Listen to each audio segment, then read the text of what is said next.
উপরে মাথা বাঁকাটার নাম যজম। উপরে মাথা বাঁকাটার নাম যজম। উপরে মাথা বাঁকাটার নাম যজম। উপরে মাথা বাঁকাটার নাম যজম। উপরে গোলটার নাম যজম। উপরে গোলটার নাম যজম। এটার নাম যজম। এটার নাম যজম। এটার নাম যজম। এটার নাম যজম। এটার নাম যজম। এটার নাম যজম। এই তিনটা অবস্থাতেই যজম থাকতে পারে কোরআন শরীফে। এই তিনটাই এক, তিনটার নাম যজম।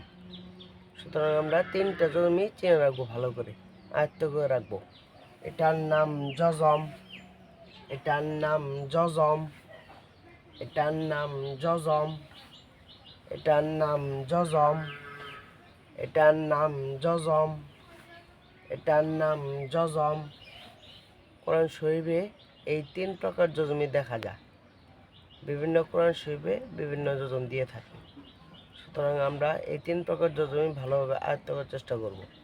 এটার নাম যজম। এটার নাম যজম। এটার নাম যজম।